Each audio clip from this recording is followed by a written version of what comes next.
Welcome to Mental Health Without Borders, the Global Wellness Podcast, where we explore mental health through a global and generational lens.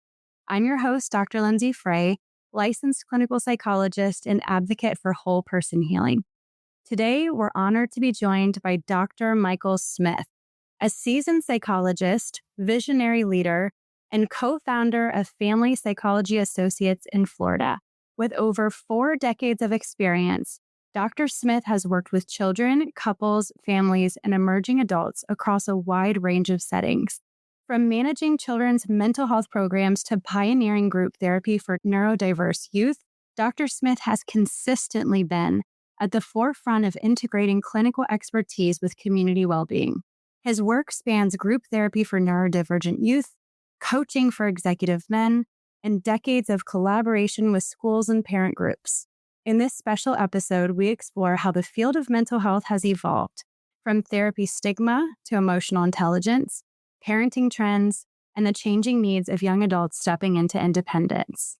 So, Dr. Smith, thank you so much for joining us today. I appreciate you being here, and I really appreciate your time. I know how busy you are. So to start, what inspired you to pursue psychology, and what were the mental health conversations like when you began your career? Well, I have to admit that the reason I got into psychology was because I was actually majoring in English and creative writing at the University of Alabama. And I realized that the only good poets were dead poets. And so I didn't think that would be the best prospect for becoming a change agent. So instead, I happened to meet the person who became my mentor quite by accident. I was accompanying my then fiancée to one of her practicum sites. She was a special educator in training, and we met Dr. Alan Goodwin, and he was the director of children's services for the local community mental health center in Tuscaloosa, Alabama, where we were at the University of Alabama at the time. That led to an opportunity for me to serve as a VISTA volunteer. VISTA stands for Volunteers in Service to America, which is essentially a domestic equivalent of the Peace Corps, designed to reach out to rural communities and provide health care, educational services to underserved populations. And so I was able to spend the last 2 years of my undergraduate career at the Indian Rivers Community Mental Health Center, which some 20 years later was renamed the Alan R. Goodwin Community Mental Health Center in honor of Dr. Goodwin and his impact on the community. So I was quite blessed to have been mentored by a great leader who was energetic, positive, and knew no limits. So VISTA was one of my first opportunities to work in the community. So we're talking about rural Alabama, places like Aliceville, Alabama, or Reform, Alabama. And this is where you have a county square and the sheriff's office is nearby. And those were the organizations we reached out to: Head Start centers, the public school system, the sheriff's department, because many kids came to our attention as a result of getting into some legal difficulties. And in addition, at the same time, the Education for the Handicapped Act was being passed. This is Public Law 94-142, passed in 1974. And this provided for the first time a free and appropriate education for all children. And so I became involved in what was called the Child Find operation. And so this initiative got us to go out into the community and try to identify underserved youth, many of whom had never attended school. And so they were quite isolated. Their parents were also rather anxious and skeptical about what was really the agenda, and these people like me showing up at their front door saying, "We have services for your child," for the first time ever.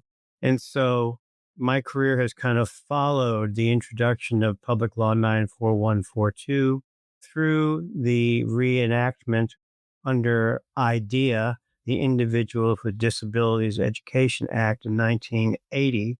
And then from there, the recent shuttering of the Department of Special Education and Rehabilitative Services by the current administration. So I've watched the entire life cycle of education during the course of my career. Mm-hmm. What an exciting time when there were so many new things being developed and you were a part of it at the beginning. Just the hope and the excitement and the build and the curiosity. We didn't know what we didn't know. Right. So we just kind of invented it as we went along. Mm-hmm. And I spent many hours in the car driving over the northwest regions of Alabama as we were trying to reach out to families and children who were in need. Mm-hmm. And just incredibly rewarding, I'm sure. Just the fact of getting in and kind of starting in one place and then just kind of taking it where it led you in a way Yes, exactly right. throughout your career. And it sounds like you had a supportive partner as well. She was very supportive of Yes, we've been together for 52 years, the and 2 years. I would not be here were it not for her. Congratulations. That's incredible. I know my parents just passed 51 years as well. And so I know how rare that is, but to have somebody next to you beside you through all of this, I think I'm sure made it better and stronger and even more exciting too to be in it together. You've both seen it right from the beginning. Now is she in the field as well? Yeah, she's a school psychologist by training, so she began as a special educator, focusing on children with emotional and behavioral issues. She then obtained her master's degree in learning disabilities with a special concentration in reading, and then became a licensed school psychologist in the state of Florida, where she did additional assessment in a thing called the XBAS, which is a comprehensive factor analysis way of looking at learning profiles and strengths and weaknesses in cognitive processing, memory, intellect, processing speed, and other factors. So she was really an expert in the diagnosis of learning disabilities. Mm-hmm. That's really, really important too, especially when you think about some of those early programs, because I'm sure there were kiddos coming into the school system from, of course, all different backgrounds, all different levels of any kind of education that was either at home or structured. So I can Right. see why that would have been important. And if you understand the qualifications for receiving special education services in our country, you have to have a diagnosis of a specific learning disability that meets certain criteria and also reviewed by the school board to make sure that it meets their criteria. So you have to use the appropriate tests and you have to interpret the tests accurately. And so she had a long career at doing that kind of work, which really made a huge difference in the lives of kids who were then able to achieve their full potential because they received accommodations on things like the standardized tests that they needed to get into high school or graduate school or even professional circles, MCATs, even the law exams. So we have people who have passed the bar because they were entitled to accommodations that were accurately diagnosed. Mm-hmm. No. And because I do that now today, I can see the impact directly that it has on kiddos. And so, so important that you guys were there from the beginning and you were seeing how important, right? When, especially the Child Find program, I just can't imagine how impactful that was for families. And then again Yeah, for schools. just as our careers have sort of paralleled the evolution of mental health services in the country, it's also been interesting to watch how that parallels, in particular, the legislation regarding special education. Hmm. And can you talk about that now? Because you said that they are losing or have lost funding in the program that you were Well, speaking what's of. happened is they are curtailing funding to the Department of Education in general. So people may not realize that the federal monies in public education constitutes only about 10% of total expenditures. But of that 10%, 90% is dedicated to special education and rehabilitative services. So this not only affects kids in special education, but people in vocational rehabilitation circles. And this could be young adults or adults who have gone through a physical injury and need rehabilitation, or who have had a history of mental health conditions that make it difficult for them to sustain work without support. And so it affects people throughout the lifespan, not just children, but also adults. Hmm. Yeah, absolutely does. And you've worked in diverse educational studies, you said. You've worked in different states, even with different services. private schools for learning disabilities, centers for children, residential schools, classrooms, and you've had such a diverse set of experiences. How do you think those have shaped your perspective now and how you are treating, you said, the whole child? Well, I've been quite blessed to have quite a range of opportunities. The span of services ranges from prevention services, where you're just trying to equip classrooms with more social emotional learning potential, such as learning how to communicate feelings effectively, learning how to see things from the perspective of others, and also developing empathy. And so we ran programs in schools to make that part of the curriculum in every classroom, so that we were fostering interpersonal problem solving skills throughout the school curriculum. This research dates back to 30 some years ago when I did my internship at Rutgers Medical School, because Maurice Elias was one of the leaders in the field. Again, this stuff is under attack in our state and in our country. We'll call social emotional learning some sort of threat to parents' rights to be able to raise their kids according to their own values. And I would suggest that the research is quite clear that this is neutral. It's just a set of skills in the same way that you might work on handwriting or multiplication tables, but they just happen to affect the interpersonal realm. So that's one area where I did a lot of work. The other included lots of different types of interventions in lots of different settings. So, for example, most of my career has been in outpatient settings, but I also worked at Huntsville Hospital in a general medical emergency room, which was the Baker Act receiving facility for that particular community. I worked in long-term residential care in rural Alabama. I worked in a psychiatric hospital in Atlanta, Georgia as a line tech. I had a review after about a year where they said, "Michael, you don't give enough time out." So I said, "That's because I talk to the kids." And then I also worked as an evaluator in a number of different private hospitals when my career began, when I was doing diagnostic evaluations to try to understand the nature of the child's condition that brought them to the hospital in the first place. So that was primarily doing assessment batteries and writing reports. But I found that the part that I enjoyed the most was doing personal therapy with families and children and couples. And so that's what I've dedicated the last 40 years to. So I was one of the founding partners of Family Psychology Associates on February 1st, 1992.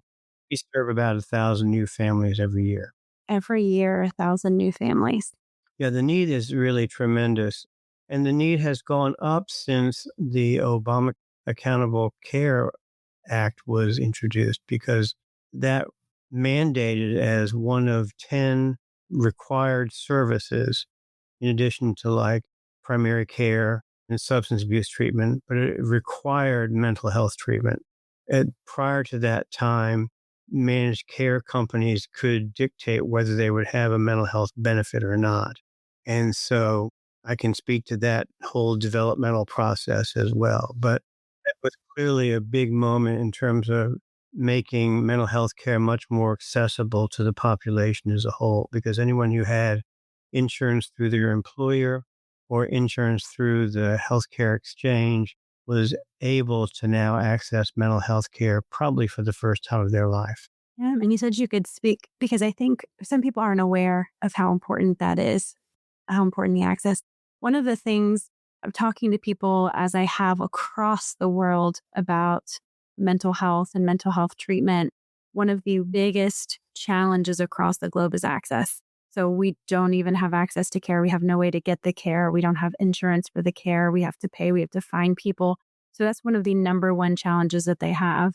And so can you talk about why that's important for us, and how that really opened it up? Well, again, it's important to understand the larger context of Tuscaloosa, Alabama in 1974, when the deinstitutionalization order went through because of Bryce Hospital, which was actually located in Tuscaloosa. That was a large state mental health hospital. It had catacombs underneath the main floor where people had been left there for a decade or more. So these folks were released if they were capable of living in the community. And then we had to create a series of community-based resources for people to receive community care. This was an initiative of the Kennedy administration, and it just took a long time to come to its fruition. But in the 1960s and 70s, they began to fund building grants that allowed the construction of community-based mental health services. And then once the buildings were complete, they had to staff the buildings with people to serve this population coming from state hospitals all across the country. So that was certainly across borders. They had to have some ability to hire and train staff to be able to work with this population. So they had staffing grants. Unfortunately, during the Reagan administration, the staffing grants were cut and that had to be transferred to state government. And since that time, a lot of the preventative services or community outreach services, which are the things that I was most interested in when I was in training, were cut because they began to focus on serving the neediest of the population. These are folks who tend to be chronically mentally ill and who can be maintained now on medication rather than being maintained in warehouses. So there's been some progress made, but not the full opportunities that we had hoped for. And I've seen this across states. So I worked in community mental health in Alabama, and then Georgia, and then New Jersey, where I did my internship, and then Florida. In Florida, I ran a program in a comprehensive community mental health center called Northside Centers, and I was responsible for the children's programs there. So I had prevention program that did community outreach and provided educational services to mental health practitioners regarding family mental health. And we had everything all the way up to the other end of the continuum, which was inpatient psychiatric services for adolescents. And so at that time, Northside Centers was actually a demonstration center for the country as a model system of care. And we were really well known nationwide as creating a whole continuum that others were envying. So we had outpatient services, we had wraparound services, which is where you would actually send mental health workers into the home to provide socialization and family support and education. We had a foster home that was staffed with trained mental health practitioners as the foster parents. We also had that inpatient program that I talked about. So unfortunately, that no longer exists. And again, these are the kinds of impacts that many people don't realize until they're gone. And that's so important. I know that was one thing that I really liked about my internship that I kind of told you about, Clifford Beer's clinic in New Haven, Connecticut, because they were trying to do something similar and they're still there today, but they had psychiatrists on staff, psychologists on staff. They had social workers on staff that would go into the community and meet their basic needs as well. And so really, I think that intensive outpatient and things of those nature, but there's so many services that certain people need to be able to have it housed in one area where you can trust the people and everyone can collaborate as a team, which I think is so incredibly important for client care since I've been doing this for a while now, just seeing the importance of collaboration for the families. Right. And that interdisciplinary notion that you're talking about, psychiatrists, social workers, and psychologists, was originally called the Holy Trinity of mental health. And so the psychiatrist handled the medication, the social worker did the family interventions and the discharge planning, and the psychologists were primarily limited to psychological testing. So that was back in the 60s and before, again, prior to the mental health movement after the deinstitutionalization order. So what's happening now is that there's still the interdisciplinary kind of flavor, but psychologists and licensed mental health counselors and licensed clinical social workers and licensed marriage and family therapists all work side by side.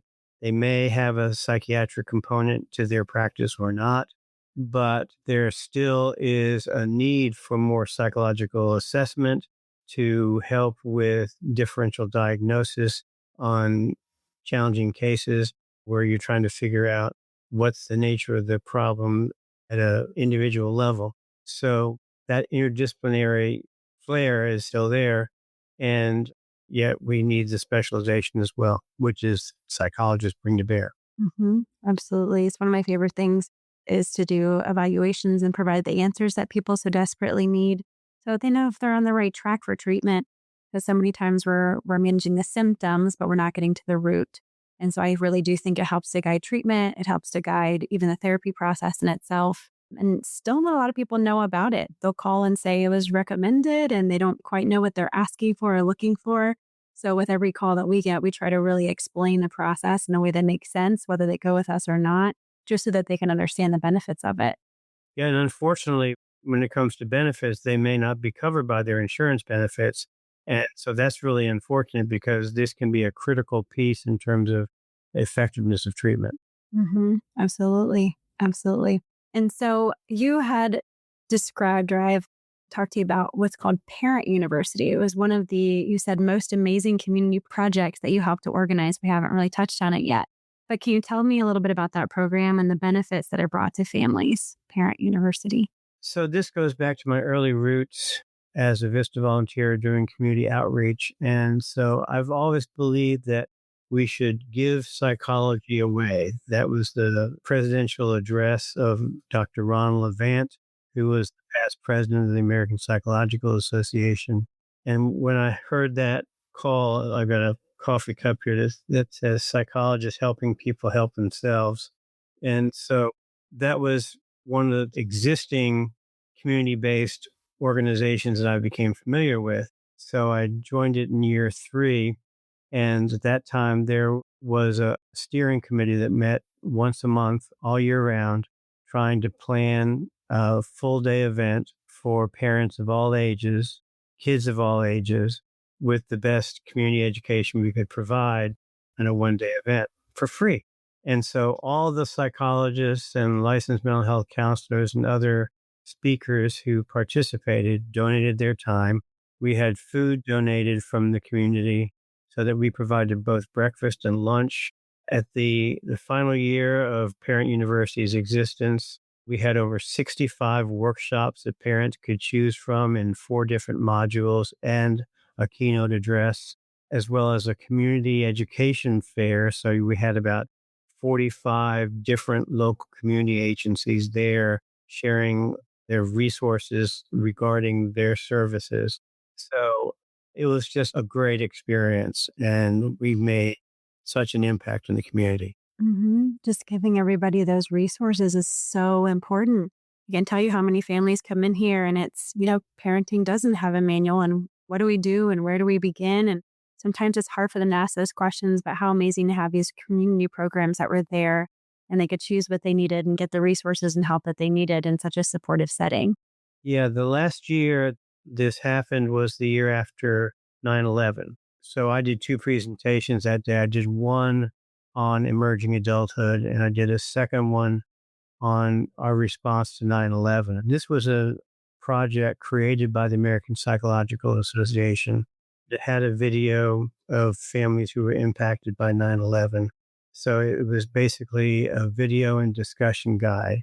And it was a really sobering experience, but very powerful because people needed to talk about it.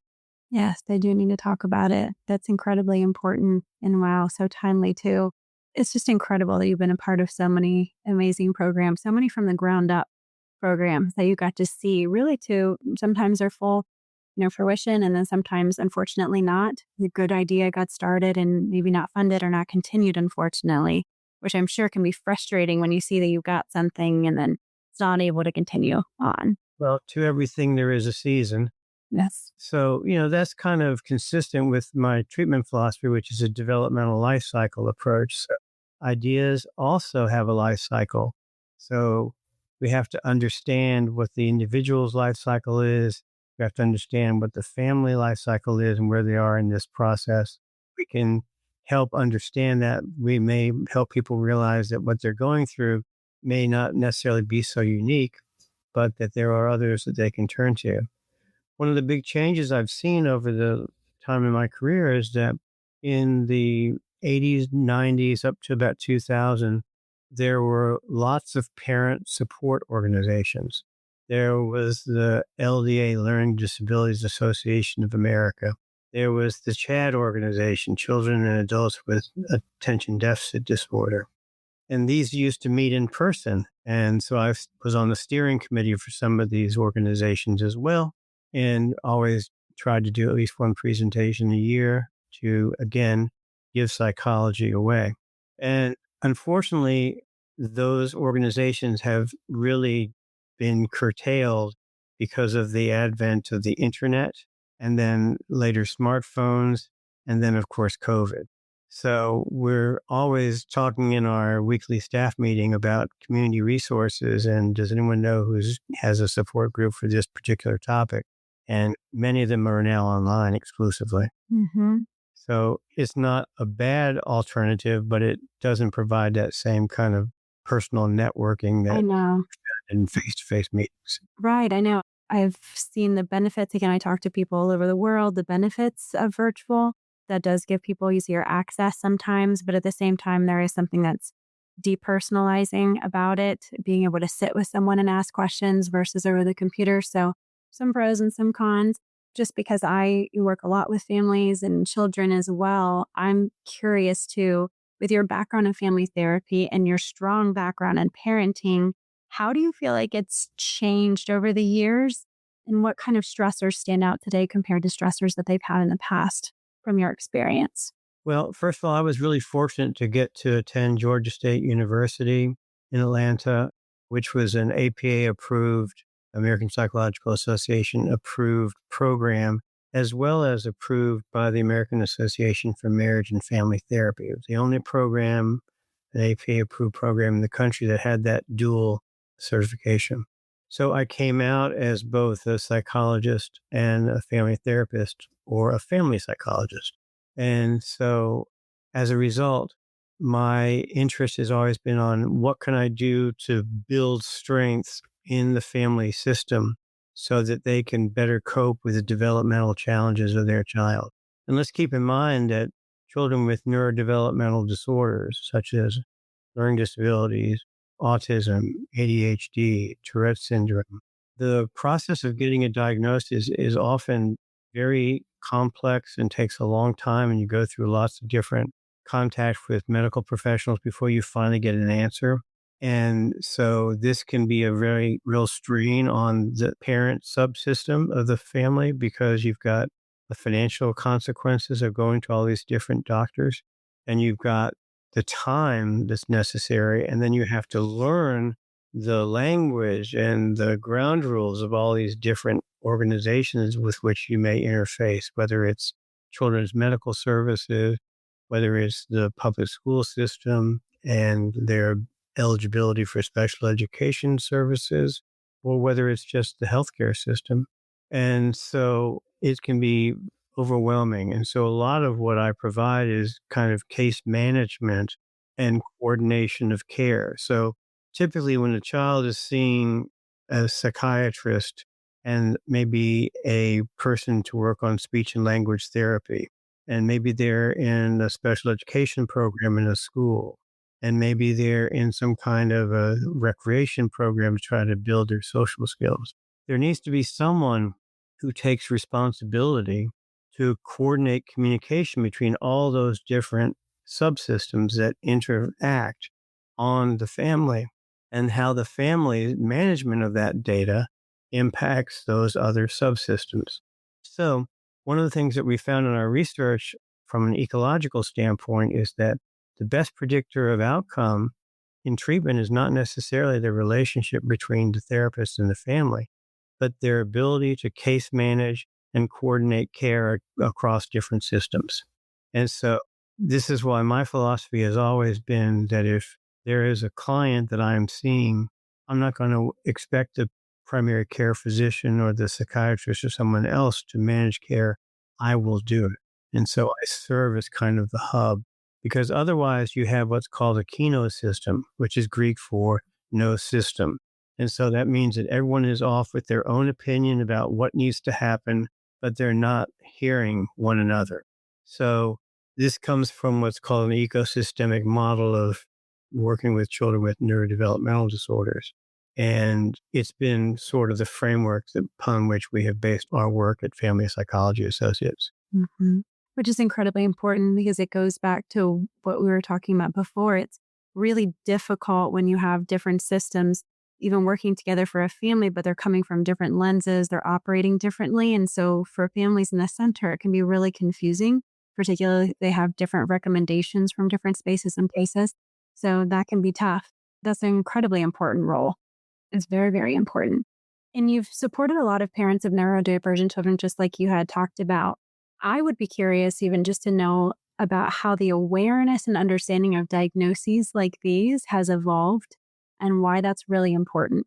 Because I would say, even from me doing therapy and testing for about 16, 17 years, I've seen such an overabundance in information where we didn't used to have as much because of the social media and information that's out there. So I've seen both benefits and I've seen drawbacks to information that's being given to clients before they come in, which is where testing helps to kind of provide them with the necessary information to guide the treatment and recommendations.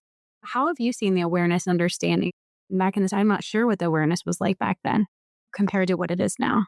Well, back in the 70s and 80s, there was not a whole lot of awareness. We were really on the cutting edge. I think that parents are much better informed. They're much better advocates for their kids. There are many more people who are actually serving as IEP advocates for kids and families, and they can be very helpful. Sometimes they can be a bit confrontational. So I think it's important to be able to see it from the other perspective as well, because the school system is doing the best they can based upon their charter and their services that they're limited to provide. And so they can't do everything that we may hope that they can do. But in terms of how things have changed, I do think that the internet has been beneficial in terms of getting information out to people. I'm a little concerned about AI and what that's going to mean for families in terms of what information they get. But my sense is that it will probably be also very helpful because it's based upon what data is loaded into the language learning model. And as a result, I think that they will have access to greater information. Hopefully, it will not be contradictory. I will say that since the iPhone was introduced in 2007, I think parents are facing real challenges in terms of how to manage social media and access to devices. And so at first, when I wrote an article called Safe Driving on the Information Superhighway, which is on our website, I was feeling a little bit sort of like a cranky old man and telling people about the dangers of these kinds of things and suggesting certain prohibitions so that kids have a chance to develop without being corrupted by social media. But now, almost 20 years in, I think we're seeing the evidence come out. So I recently read a book called The Anxious Generation by Jonathan Haidt, Haidt. And in it, he describes the dramatic escalation of mental health problems in children and adolescents and college students, not just in America, not just in North America, but throughout Western industrialized countries, Europe, the Far East, etc. And he has suggested that there be no smartphones before the child is in high school and no access to social media until the child is 16, to really encourage a whole lot more play and adventure seeking on the part of children so that they can develop competencies as opposed to focusing on whatever is the latest thing to be pushed by the algorithms. They have learned their habits. So this is also consistent with the work of Jean Twenge, who's a psychologist. She's written a book called iGen, and also most recently written a book called 10 Rules for Raising Kids in a High-Tech World. So I would really suggest those books for parents who are trying to learn more about some of the concerns that are now being seen in the research. There's also an online community called the Digital Futures Initiative, and that is a place where parents can find information about all the social media sites and what content they really have, as well as rules for being able to set limits for with their kids. Often what happens is the most permissive parents are used as the standard by which other parents are compared. So if you're trying to maintain limits, like saying no smartphone until high school, when most kids in elementary school now have smartphones, you feel like the oddball and the kids will use that against you. So Dr. Twenge talked about how you really shouldn't have the ability to drive a car any sooner than you should have the ability to navigate the social media landscape on the internet. Right. I agree. And I've heard of some of these books and resources, which is why I want to make sure I put them in the show notes at the end for people because I do think they're important. And there's so many resources that are out there that it's important for people to really be able to kind of hone in with the lack of time these days and the resources that could be the most important for them and their families. And you're the second person that's mentioned the anxious generation. Dr. Thomas Phelan, the author of 123 Magic, when I interviewed him, he noted that book being really, really important for kind of carrying on some of the work he started years ago and wrote about and some of the dangers of. That's correct. And when you see the graphs, that just jumps off the page at you. The fact that this is cutting across different cultures and different societies is remarkable. Right. And if you bring it to your practice, have you seen a significant rise in anxiety disorders coming in as well? Absolutely. Absolutely. And so there's also been the other impact, which is that there are questions regarding their capacity for living independently. And so what we're seeing as well is a slower maturation process and a longer trajectory to independence. Now, I don't want to put that at the feet of social media. I think there are a lot of cultural reasons for this, partly because of our educational system and the relevance of what kids are learning and how that prepares them for the adult world, partly because of the incredible reliance on post-secondary training in order to be able to get more than just an entry-level job in a retail organization, and partly because of negative influences like alcohol and drugs and peers who are negative role models and how they can get people to detour from their trajectory. So what we're seeing in general also is that there is a longer period of incubation to be able to become independent. And so as a result, the typical 20 something is not as independent as previous generations may have been. And so as a result, the American Psychological Association created a new developmental period. So originally, emerging adulthood was from age 18 to 25 when the term was coined back in 2000 by Jeffrey Jensen Arnett.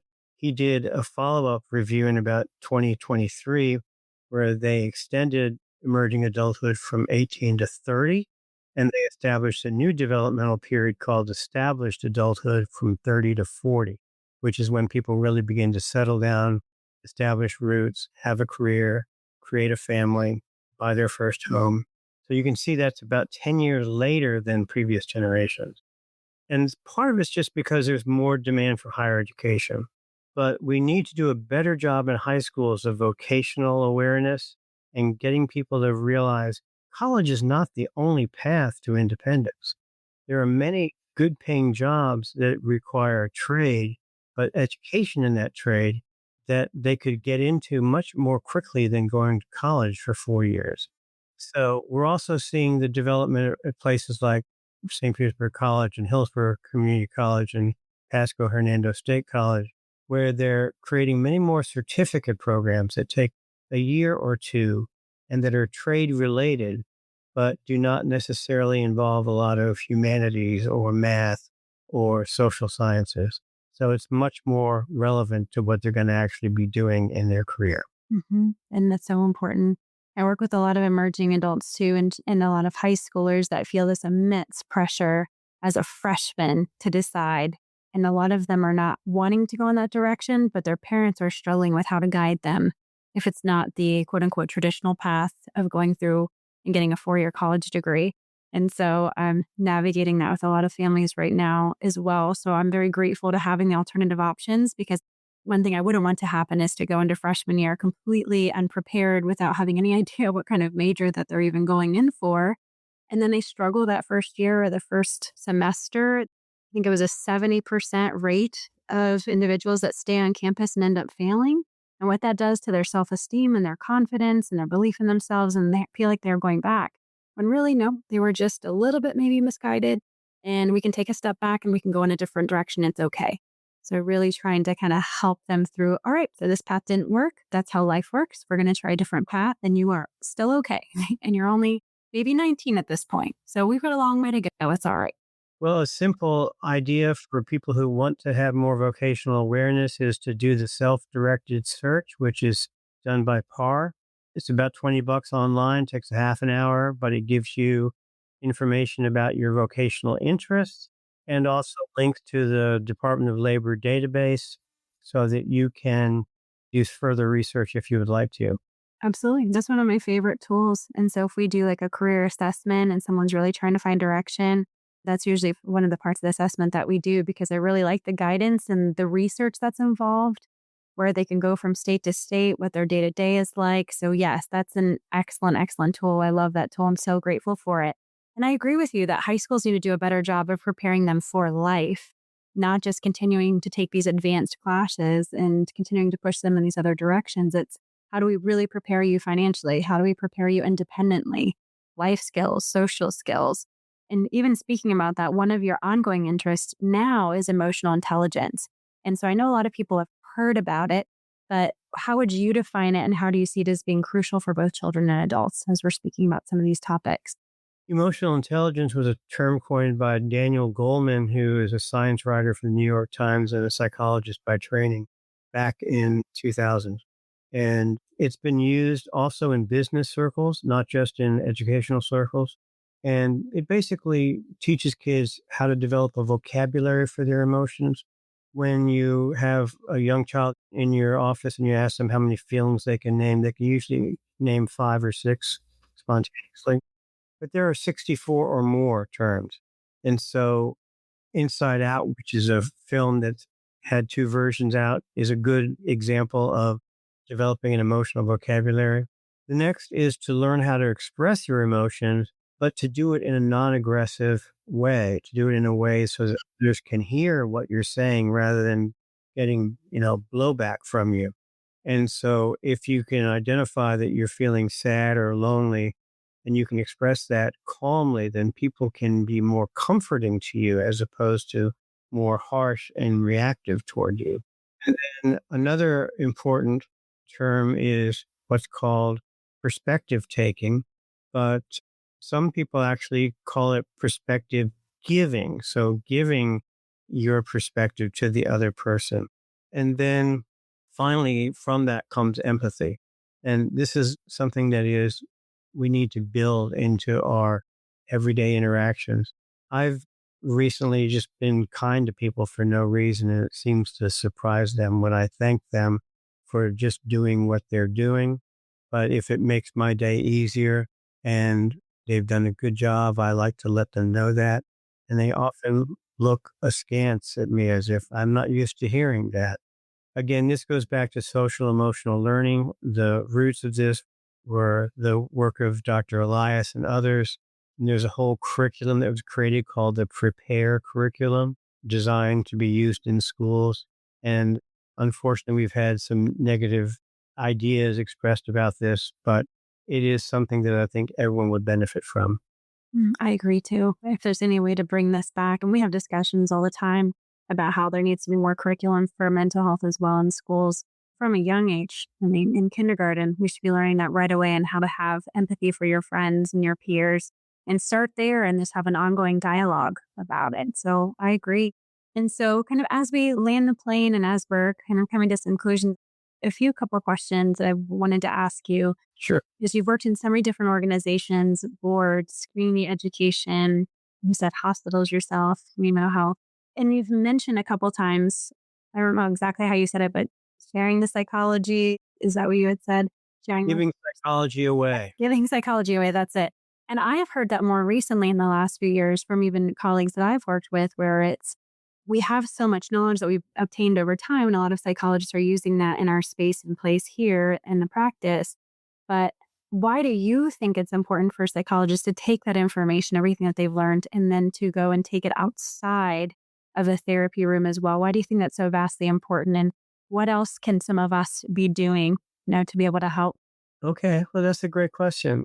And I'll tell you my answer. It may not be the only answer, but I went to state schools, the University of Alabama, Alabama A&M University, a land-grant university, which was a predominantly Black institution, for my master's degree in psychology.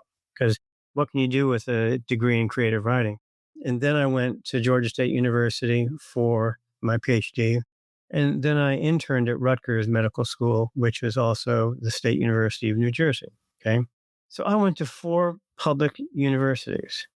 My tuition was partially underwritten by the state government and the people who live there who fund it. So I think we have an obligation to give back to the community because they have given us opportunity. So that's been a big driving principle for me. That's very, very important. And so, as you are someone who supports so many people, I talk about this a lot on the podcast. You are considered a giver, it's a helping profession, it's a helping career. How do you personally take care of your own mental health and wellness? Well, first of all, my family, who I mentioned, my wife and my son, who's 35, lives nearby, and we have a great relationship. He is a good example of that period of established adulthood, just bought his first place, has a career. So I'm happy for him. And I have a lovely dog. We live in a community where we've been for 15 years with many friends. I've been in the practice for over 3 decades with lots of support. I don't do this alone. I have a whole team that surrounds me. As far as self-care is concerned, I exercise at least 5 days a week, and I like to read and continue to grow intellectually. I believe in lifelong learning. Surprised at how old I am. I didn't realize how I got here. So I'm still kicking and continue to want to do so. I saw Peter Attia, who wrote Outlive last night on 60 Minutes. He talks about not just the length of your life, the quantity of it, but the quality of it. And the quality of it comes from self-discipline and physical well-being. So you've got to take care of yourself. So I'm afraid to say with this cold front coming in this weekend, it'll probably be the end of my swim season. But that's where I do my best marketing when I'm underwater. I look forward to being in the gym now for the next few months until I can swim again. That's a big part of it. Yes, yes. It's so important to keep ourselves mentally and physically healthy and continue learning because and the field is changing rapidly as we've been talking about. So, really diving in and learning and then seeing if you can apply what you learn with your own clients and your own families.